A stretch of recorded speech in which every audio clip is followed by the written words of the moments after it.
Good morning students. So आज हामीहरू फेरि अब अल्जेब्रिक एक्सप्रेसन भन्ने च्याप्टरमा गइरहेछौँ है। अब याद राख्नुहोस्, अल्जेब्रिक एक्सप्रेसन एक्सर्साइज नम्बर 10 छ, लेसन 10 छ म्याथ्स बुकमा। र हामीले सँगसँगै इन्डिसेस पनि पढाइरहेछौँ। सो इन्डिसेस तपाईँ जुन च्याप्टर हेर्नु मन छ हेर्न सक्नुहुन्छ, तर तपाईँलाई इन्डिसेसको बेसिक कुरा थाहा हुनु पर्यो यो च्याप्टरमा आउनुभन्दा। नथाहा भए पनि त्यस्तो गाह्रो हुँदैन।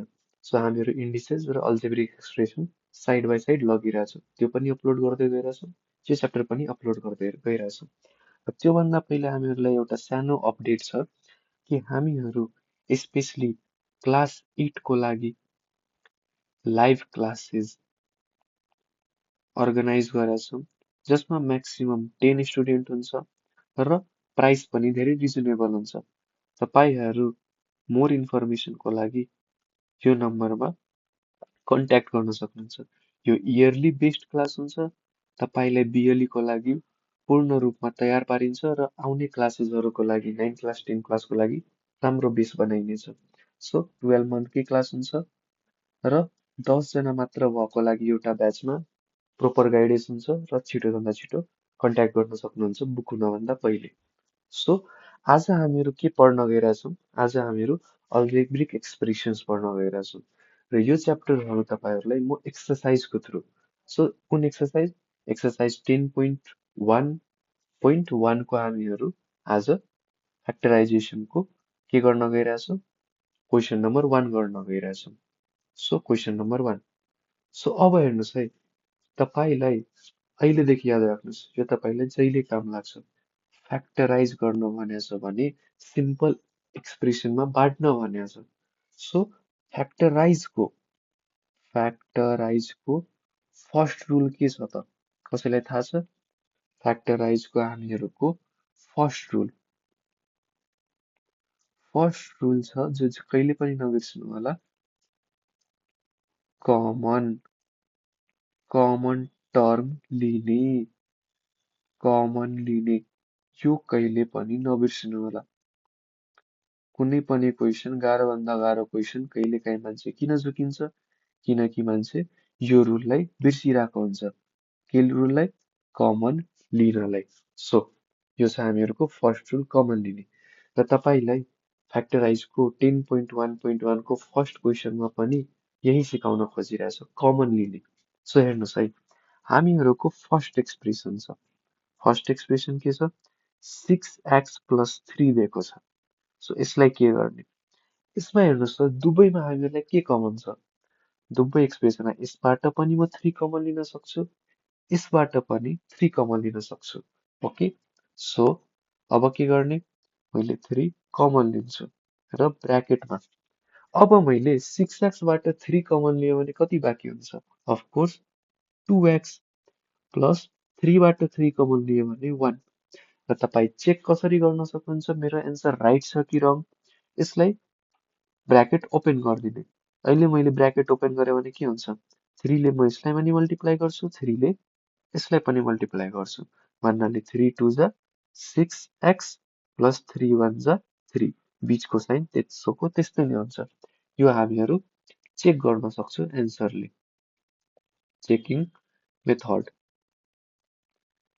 त्यस्तै गरी अब हामीहरूलाई हेर्नुहोस् है, हामीहरूलाई बी नम्बरमा के दिएको छ? x² + 4x। यसमा हेर्नुहोस्, दुईवटा कुरा कमन हुन सक्छ।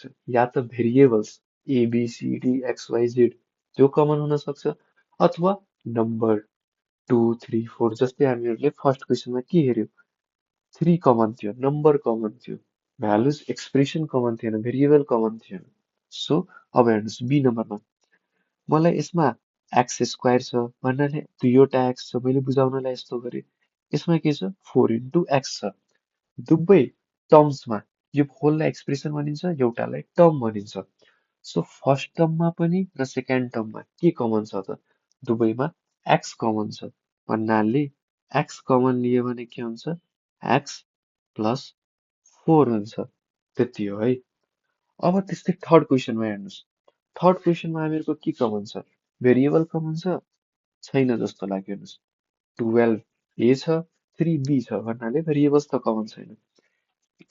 यो न्युमेरिकल भ्यालु कमन हुन सक्छ, यसमा 12 छ र 3 छ। सो तपाईँले कहिले काहीँ गाह्रो लाग्यो भने कमन हुन्छ कि हुँदैन यसलाई फ्याक्टराइज गर्न आउँछ। फ्याक्टरको 12 को फ्याक्टर के हुन्छ फ्याक्टराइज गर्दा 2 6 जा 12 2 3 जा यसमा 3 आइरहेछ, यसमा पनि 3 आइरहेछ। सो म के गर्न सक्छु 3 कमन लिन्छु। 3 कति जा 12 हुन्छ 4 जा 4a प्लस यसबाट मैले 3 कमन लिएँ भने कति हुन्छ मात्र b बाँकी हुन्छ। सो यो थियो हामीहरूको फ्याक्टराइजको फर्स्ट रुल। त्यसमा के हामीहरूले गर्नुपर्छ कमन लिनुपर्छ। यस्तै हामीहरूको अरू क्वेसन्सहरू छ।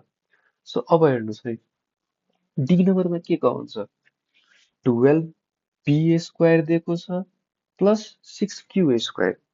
हामीहरूलाई यो भेरिएबल कमन छ र छैन। एउटामा b दिएको छ अर्कोमा q दिएको छ त्यो त कमन भएन। अब न्युमेरिकल भ्यालु कमन छ र 12 र 6 दिएको छ। मैले 6 कमन लिन सक्छु दुवैबाट सक्छु।